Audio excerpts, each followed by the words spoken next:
হরে Krishna. Mayapur Nitai Gour kitchen থেকে সবাইকে স্বাগতম। আপনারা কেমন আছেন? আশা করি ভগবানের কৃপায় সবাই ভালোই আছেন।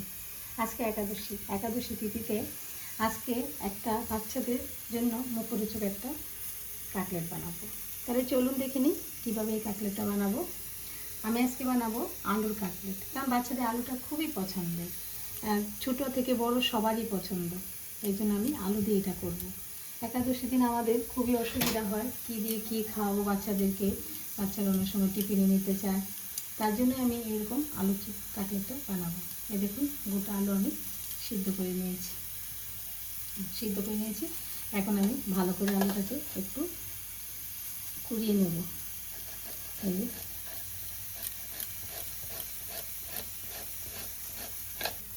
এরকমভাবে সবগুলো আলু কুড়িয়ে নিয়েছি। এবার এখানে দিয়ে দিচ্ছি স্বাদ মতো লবণ, সন্দক লবণ, যেহেতু আজকে একাদশী সন্দক লবণ দিয়ে দিলাম। আর এখানে একটু কাঁচা লঙ্কা দিচ্ছি। জালটা আপনারা যদি বাচ্চাদের ক্ষেত্রে জালটা একটু কম দিবেন।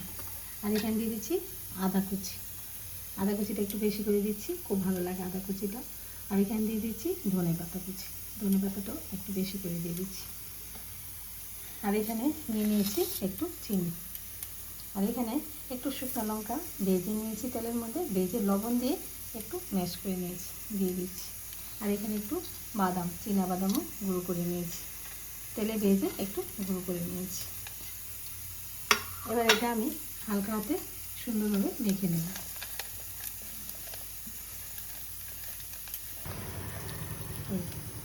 দেখুন, এই যে ভালোভাবে মাখা হয়ে গেছে। একটু সাদা তেল, সানফ্লাওয়ার তেল হাতে মেখে নিলাম, যেহেতু আমি কাটলেটটা এখন বানাবো তার জন্য।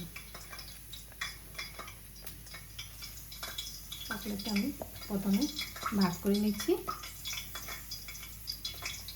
এক সাইজের হবে। এখন আমি বানিয়ে নিচ্ছি।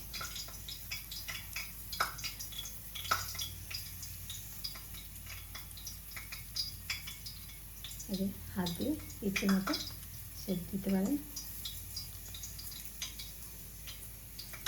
এরকমভাবে সব কাটলেট বানিয়ে নিচ্ছি।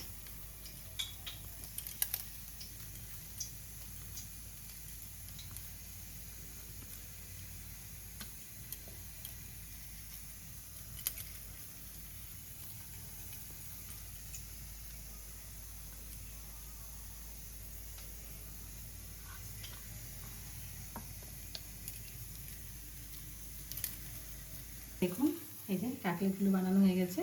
এখন এইটাকে আমি এখানে নিয়েছি কেনোয়াটা পুরো গুঁড়ো করে নিয়ে একটু হাফ ভাঙা করে নিয়েছি। আপনারা কেনোয়া না থাকলে বাকইটটা দিয়েও করতে পারেন। এখন এর মধ্যে আমি একটু কোট করে নিচ্ছি,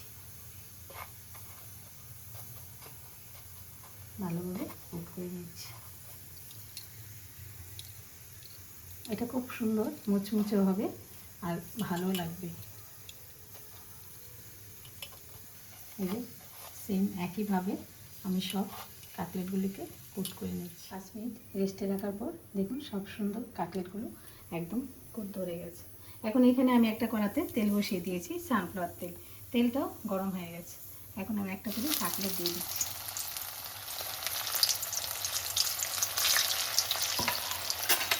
এটাকে একদমই আমি অল্প আঁচে সুন্দর করে লালচে করে ভেজে নেব।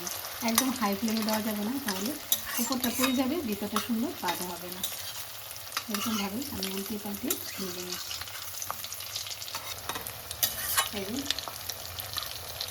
উল্টে পাল্টে ভেজে নিচ্ছি, টিকিট করে আর একটু কড়া করে লালচে করে নামাবো।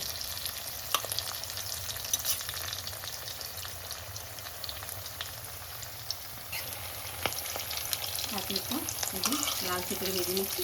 এখন আমি নামিয়ে দিচ্ছি। এখানে আমি আরেক খোলা দিয়ে দিয়েছি, এটা লালচে করে ভেজে নিচ্ছি।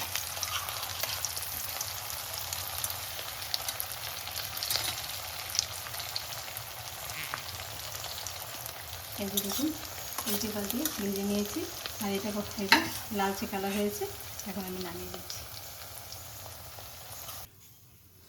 দেখুন, রেডি হয়ে গেল আলুর কাটলেট।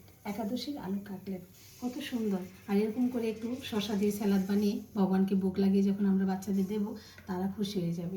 এরকমভাবে আপনারা যারা একাদশী করতে চায় না, তাদেরকে এরকমভাবে নানান রকমের নতুন নতুন করে বানিয়ে তবু একাদশী ব্রত করাতে পারেন। তাহলে আজকে ভিডিও এখানেই শেষ। সবাই ভালো থাকবেন, সুস্থ থাকবেন। আবার দেখাচ্ছে পরের ভিডিওতে।